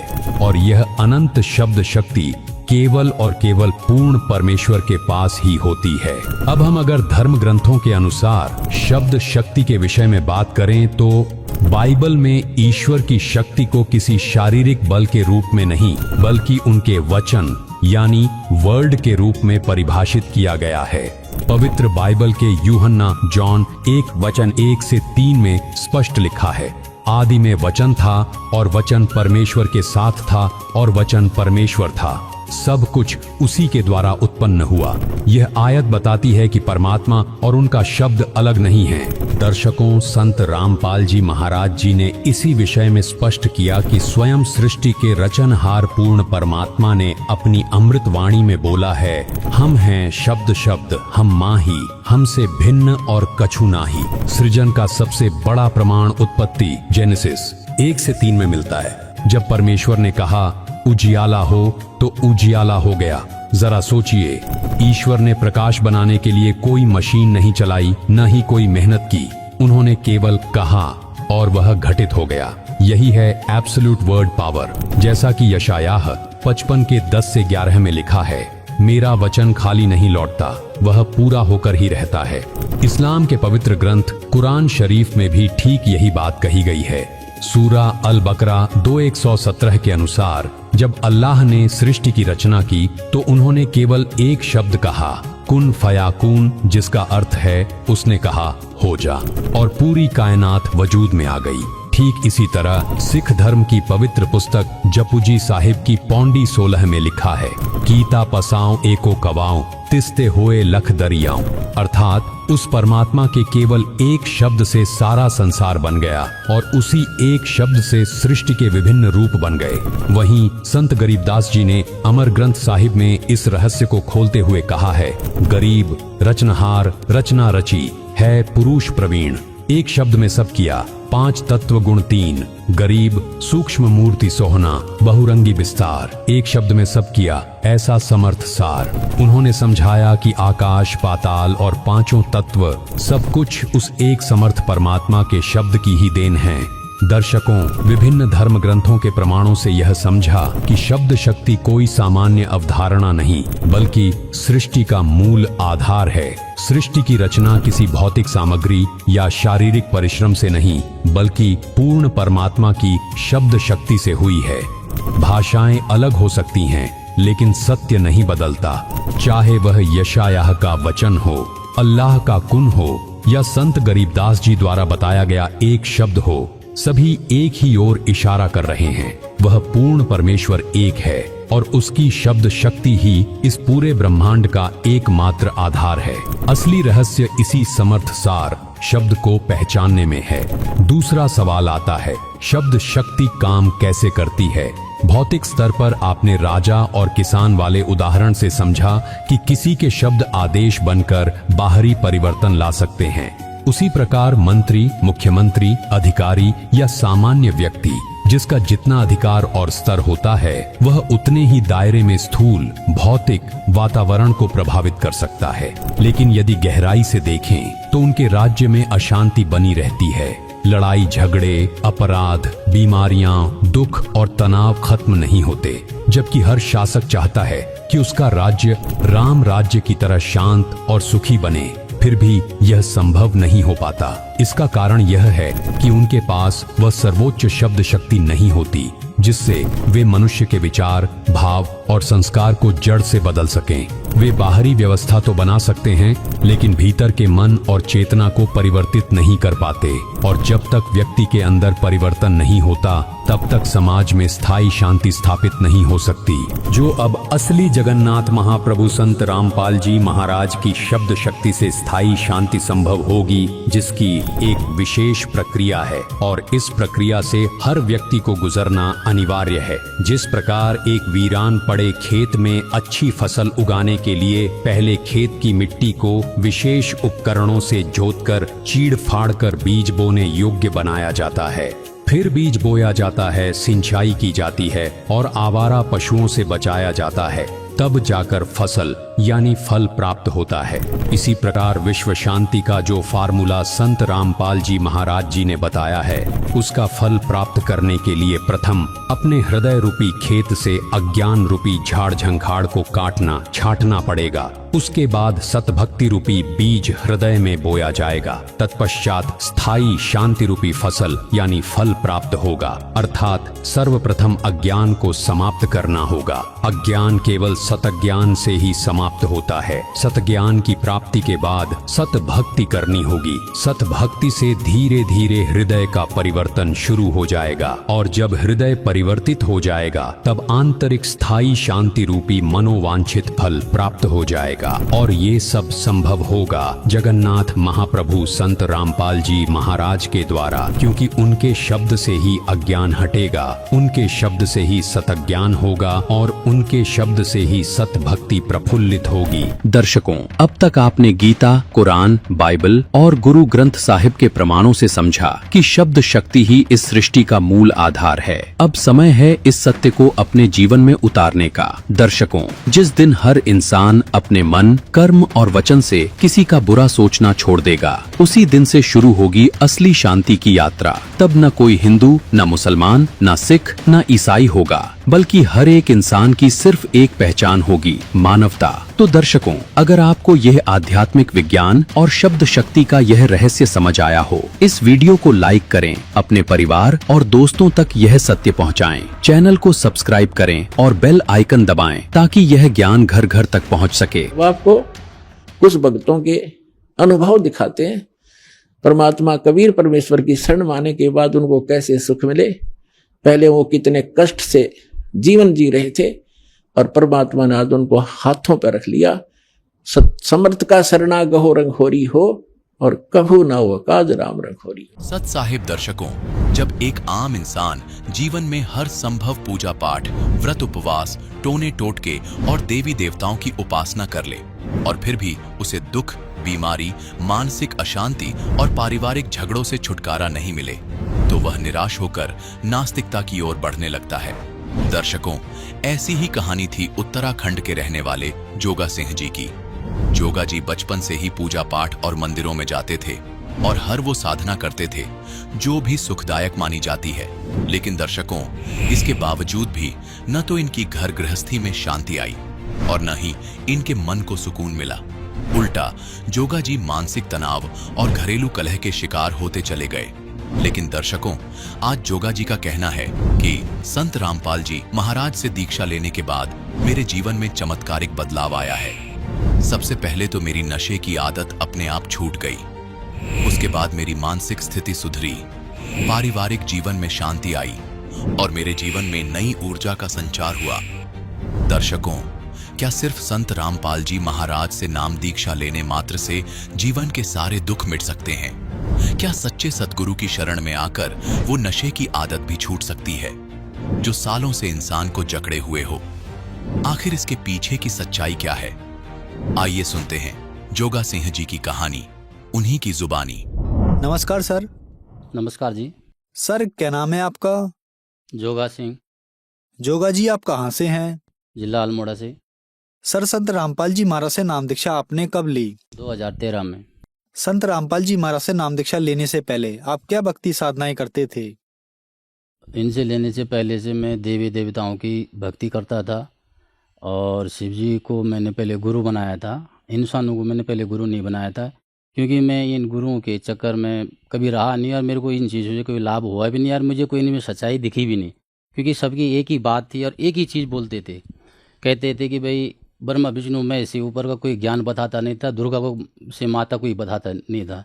तो हमने कभी किताबों में भी पढ़ा था कि परमात्मा, ईश्वर, रब, गॉड सब एक है। तो मैं उसी एक के तलाश में, मैंने कहा एक है तो वो है कौन है, कहाँ है, कैसे मिलता होगा, जिस कारण से मैं बहुत दुखी था। मैं इतना दुख था कि मेरे परिवार में पहले क्या होता था कि थोड़ी वैसी घरेलू अपनी परेशानी थी, शारीरिक भी था मेरे को वैसे, और जिस कारण मानसिक भी था और जानवरों में भी था, बच्चों में भी था। तो जिस कारण से मैं देवी देवताओं में बहुत इतनी पूजा करता था, बहुत ज़्यादा पूजा का। साल में तो एक बार मैंने ज़रूरी करना है। मैं सल्ट का रहने वाला हूँ और सल्ट के अगर कोई भाई भगत सुन रहे हैं तो वो देख भी रहे हैं, उनको पता भी है कि मैं कितना दुखी रहता था। और इन पंडितों के चक्कर में मैं कई बकरे पता नहीं कितने काट दिए थे। मैं खुद भी काटता था और ये छोटा मोटा काम तो मैं खुद भी करता था कि छोटा मोटा ये छोटी मोटी चीज़ें को थोड़ा उनको ठीक का कर देना और थोड़ा अपना बबूती लगा के और थोड़ा उनको करके उनको लाभ तो मिल जाता था। मुझे पता ही नहीं था कि ये लाभ उनको कहाँ से मिल रहा है, क्या मिल रहा है। और ना मैं इतना जानकार भी नहीं था, इतना नशेड़ी था कि अपने आप ही रिमोट जब चैनल उस पर पड़ा तो अपने आप वो सत्संग चालू हो गया संत रामपाल जी महाराज का। उस टाइम मेरे को ये भी पता नहीं था ये चैनल पे आ रहा है। मैं इतना नशे में था कि मुझे पता ही नहीं था कि उस क्या चैनल है, पर मैं इतना जरूर देख रहा था, इतने नशे में कि भांग के नशे में था मैं उस दिन। इतना देख रहा था कि उसमें कुछ चीज़ें ऐसी बोली जा रही है जिसे मैं कबूल कर रहा हूँ। मैंने कबूल आज तक टीवी की बातें, किसी की बातें कबूल नहीं करी मैंने यार, कोई भी संत की बात मैंने कबूल नहीं करी, क्योंकि मैं उस परमात्मा को जानना चाहता था कि सब एक ही बात बोल रहे हैं, मेरे को नहीं मानता। तो मैंने शिव जी को गुरु बनाया था।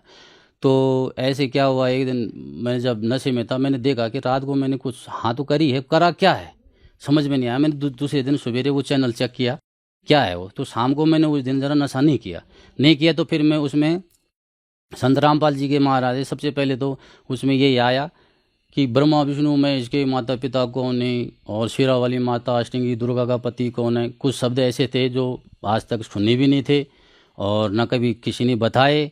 तो अजीब सा भी लगा पहले दिन तो। फिर मैंने वो सत्संग पूरा देखा, पर उसमें मैंने यही देखा कि तेरे देव की करे जो भक्ति, इनके कदे न होए मुक्ति, गुण तीनों की भक्ति में यो भूल पड़े संसार, निज नाम बिना ये कैसे उतरे पार। मैं शिवजी भगवान जी की पूजा करता था, तो जब मैंने देखा कि त्रिदेव की भक्ति से मुक्ति नहीं होगी, तो मेरे को एक जरा जिज्ञासा ऐसे बन गई कि ये त्रिदेव की भक्ति से मुक्ति नहीं होगी तो किसकी भक्ति से मुक्ति होगी। तो मैंने कहा जरा देखना चाहिए। फिर मैंने मालिक के दया से, परमात्मा संत रामपाल जी महाराज के दया से, जब मैंने 15-16 दिन वो सत्संग सुना होगा, संत रामपाल जी महाराज जी से दीक्षा मैंने 2013 में ली। सर, संत रामपाल जी महाराज से नाम दीक्षा लेने के बाद क्या आपको लाभ भी मिले? जी हाँ, संत रामपाल जी महाराज से दीक्षा लेने के बाद मेरे को सबसे पहले लाभ तो ये मिला कि जो मेरे आंतों में सूजन थी शराब के कारण, नशे के कारण इतनी फूल गई थी कि मैं थोड़ा सा वैसे हल्का फुल्का ही भोजन किया करता था और भोजन बिल्कुल नहीं पचता था। डॉक्टर ने बोला कि भाई ऐसा है तुम हल्का फुल्का भोजन खाओ, ये दवाई देते थे, 2-4 दिन ठीक होता था, फिर वैसे ही हो जाता था। तो संत रामपाल जी के महाराज की जब मैंने थोड़ा सत्संग सुना, ज्ञान समझा, तो मैं उनसे नाम उपदेश लेके आया।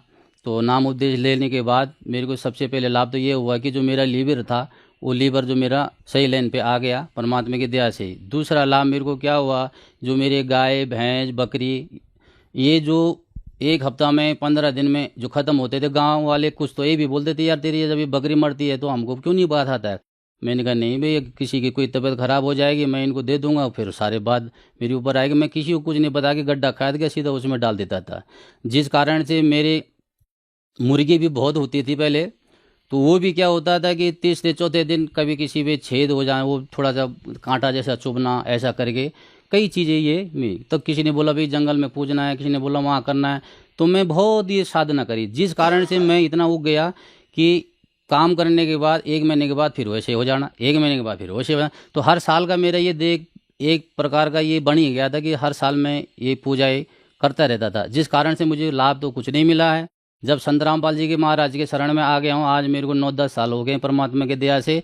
जो मेरे बच्चे से लेके, गाय से लेके, और जो भी हमारे सांसारिक है, आज हमारे गांव सल्ट में किसी से भी आप पूछ सकते हैं कि मैं पहले कितने ही भूतबाज थी मेरे अंदर, और ये लोग कितना करते थे मेरे घर में, ये खुद आने के साक्षी आप पूछ सकते हो तो मेरे गांव में कि मैं कैसा था और मेरी हालत क्या थी। आज परमात्मा संत रामपाल जी महाराज के शरण में आने से मेरे वो सारे बीमारियों का रोग ऐसा हो गया, बिल्कुल जैसे मतलब वो था ही नहीं। जो मेरा मेन बीमारी जो थी वो आज कट गई।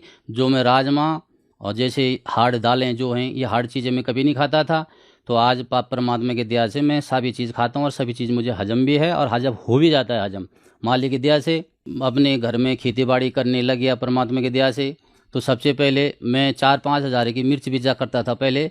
तो संत रामपाल जी के शरण में जब मैं आया तो उस साल क्या हुआ कि मेरी मिर्च जमी ही नहीं। सबसे पहले उस महीने में 2 महीने के बाद हमारी पत्नी जो थी वो गांव से वैसे जो मिर्च लोग पौधे फेंक देते हैं उनको लेके आई।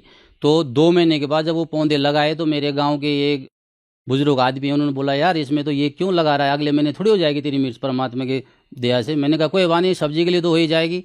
जब मैं वो मिर्च लगाई परमात्मा की दया से, खैर अगले महीने तो नहीं हुई, कार्तिक के महीने में उस खेत में ऐसे मिर्च हुए परमात्मा की दया से। दूर से तो ऐसे दिख रहे कि इसमें पत्ते तो होंगे नहीं, पूरी लाल पूरी खेती ऐसी हो गई थी, बहुत बढ़िया परमात्मा की दया से। सबसे पहले 30,000 की मिर्च मैंने उगाई। ये ड्रिंक तो मैं 12 साल का था जब मैंने ये ड्रिंक बचपन से ही चालू कर दिया था, जिस कारण से अंदर भोजन तो होता नहीं था, खाली एक ड्रिंक की ड्रिंक होती थी, जिस कारण से वो आते हैं आज बिल्कुल ख़राब हो गई थी, डैमेज हो गई थी, खाना तभी नहीं पचता था। तो परमात्मा के शरण ग्रहण करने से बाद मेरी वो सारे बाधाएं सब बीड़ी और गांजा शराब ये सारे नशे, और तो और क्या अफीम भी खाया था मैंने, एक दिन अफीम भी खाया था, उसका नशा भी देखा कि ये इसमें क्या है। तुम संत रामपाल जी के महाराज जी के शरण में आने से ये मेरे सारे नशाएं छूट गई। और मेरा परिवार मेरे से 3 साल बाद में उन्होंने भी नाम दीक्षा तभी ली कि उनका यार ये ऐसा आदमी अगर सुधर सकता है तो इसका मतलब कोई न कोई तो है भाई, कुछ न कुछ तो ज्ञान है या कुछ न कुछ भगवान कुछ न कुछ तो है वहाँ पे। तो उन्होंने भी संत रामपाल जी से महाराज जी दीक्षा लिया। और हमारे घरवाली के जो था दांत में दर्द हुआ करता था, उसने कहा अगर तेरा भगवान है, अगर तू सही साधना है तो मेरे दांत में दर्द हो जाएगा, मैं तब नाम ले लूँगी। परमात्मा की दया से पहले वो दर्द ठीक हुआ, फिर उसने नाम लिया परमात्मा दया से। आज मेरा पूरा परिवार उपदेशी है। भूत प्रेत तो मेरी भगत जी इतनी बाधाएं थी, जो हमारे बकरी थी तो हमारी बुआ लोग घर पे आते थे, वो कहते थे अरे बोला इसको तो पैरालिस हो गया है, तो देखो इसको तो दवाई करा। वो अपने आप हिल के अपने आप टेढ़ी हो जाती थी, फिर कुछ देर में खड़ी भी हो जाती थी। कुछ ऐसे थे जो मर भी जाते थे, जिस कारण से मेरे को काफ़ी नुकसान हुआ। और भैंस में भी ऐसा था, एक बार परमात्मा की दया से जब मैंने नाम ले लिया था तो भैंस जो था एक बार बच्चा नहीं दे पा रही थी। मेरे माँ ने बोला कि तू देख, तो पता नहीं कहाँ चला गया है, ये जो है बच्चा नहीं दे पा रहा है। और वो मैंने कहा छोड़ो, नहीं दे रहा। मैंने कहा मैं अपनी भक्ति तो छोड़ नहीं सकता। मैंने अपना बैग पकड़ा, सीधा इशारे के लिए चला गया परमात्मा। मैंने कहा चलो अब अपने वहाँ चलता हूँ, सत्संग में चलता हूँ। मैंने हरियाणा की धरती पे कदम रखा होगा तब तक घर से फ़ोन चला गया, अरे बोल पापा ये भैंस ने तो बच्चा दे दिया। मैंने कहा कैसे दिया, डॉक्टर बुलाया था क्या? बोला नहीं हमको तो पता ही नहीं लगा, हमने तो बच्चा वहाँ घूमते हुए देखा। सर, जो श्रद्धालु आज आपको टीवी पर देख रहे हैं, खास करके उत्तराखंड के श्रद्धालुओं को आप अपनी भाषा में क्या कहना चाहेंगे? भाई मैं तो आपण भाषा में ये बोलना चाहूँ कि अगर पूर्ण परमात्मा पूर्ण संत जो जी संत रामपाल जी महाराज धरती पर आया छी, जो 4 वेद 6 शास्त्र 18 पुराण कुरान बाइबल गुरु ग्रंथ माँ प्रमाणित ज्ञान से यो ज्ञान आज तक कक्ष है तब तो यो ज्ञान आज हमार धरती पर ये परमात्मा ले आए छे। जो आप प्रमाण देख दसी कि वो परमात्मा कुछ जो घोर से घोर पाप काट देना जो हमारे वेद शास्त्र एक प्रमाण देनी। सर, संत रामपाल जी महाराज से नाम दीक्षा कैसे ली जा सकती है? जी संत रामपाल जी महाराज जी से दीक्षा चैनल पे एक पीली पट्टी चलती है नीचे, उसमें फ़ोन नंबर भी लिखे जाते हैं, जगह जगह पे नामदान केंद्र भी हैं। उन फ़ोन नंबर से आप फ़ोन करके और उन नाम दीक्षा केंद्र का नंबर आप जान सकते हैं और नाम दीक्षा ले सकते हैं। धन्यवाद सर। सत साहिब। तो पुण्यात्माओं, आपका कर्तव्य बनता है, कहते हैं आप तेरे जगतार ही, आपका तो कल्याण निश्चित है यदि मर्यादा में रहोगे और भक्ति करते रहोगे। आपका और आपके परिवार का तो कल्याण निश्चित है, लेकिन आपका ये भी कर्तव्य बनता है, फर्ज बना है, भूले न राह बतावे, जिसको ज्ञान नहीं है भटक रहे हैं उनको कोशिश करें समझाने की, लेकिन प्यार से। किसी को आप समझाने की चेष्टा करोगे उसको एक बार तो कड़वा लगेगा। आपको भी ऐसा ही महसूस हुआ होगा प्रारंभ में, हमें भी ऐसा ही लगा था। जैसे गोरखनाथ जी को परमात्मा ने कहा था, गोरखनाथ मैं सबका गुरुआ, मैं सबका गुरु हूं पूरे विश्व का। तो गोरखनाथ जी कह रहे थे आपका तुमरा वचन मोह लाग गए कड़ुआ। आप जो कह रहे हो ना अपने आप को मैं सबका मार्गदर्शक हूं गुरु हूं, ये बात मुझे अच्छी नहीं लगती, कड़वी लगती है, बुरी लगती है। तब परमेश्वर ने कहा था कि कड़वा लगे सो मीठा होई, हमारी बात पतीजा जोई। हमारी बात पर विश्वास करोगे तो आज जो आपको कड़वा लग रहा है एक दिन मीठा होगा। तो पुण्यात्माओं, आपका कर्तव्य बनता है इस परमेश्वर के सच्चे ज्ञान को अपने भाई बहनों पूरे विश्व के सभी हम एक वहां तक पहुंचाओ, जन जन तक पहुंचाओ। हम सभी एक परमात्मा के बच्चे हैं। हम अपनी अनजानपने में भिन्न भिन्न हो गए, गलत गुरुओं ने हमें बांट दिया, तो हम फिर एक हो सकते हैं। इस परमात्मा के ज्ञान को जन जन तक पहुंचाओ। यहाँ आश्रम से जो प्रचार की सामग्री ले जाओ और कोशिश करो सब तक पहुंचाने की। आपको एक और विशेष उपकार होगा, आत्म प्राण उद्धार ही ऐसा धर्म नहीं और एक जीव को काल के उस पाड़े ते छुटवा के सतलोक आश्रम में जोड़ने का इतना पुण्य होगा जैसे करोड़ गौओं को कसाई से बचाने का एक पुण्य होता है। तो आपको इतना पुण्य होगा, आप भी प्रचार करो और प्यार से करो, किसी का संघर्ष नहीं करे। कोई आपको बुरा भी बोला, आपका भाई बहन समझ गए कि इसको पता नहीं है, तो उसके साथ विरोध नहीं करे, आगे चल पड़े। जिसको सुहा उसको ज्ञान समझावे और यहाँ से पुस्तकें लेकर वो बांटो और सबका कल्याण कराओ। बोलो सतगुरुदेव की जय।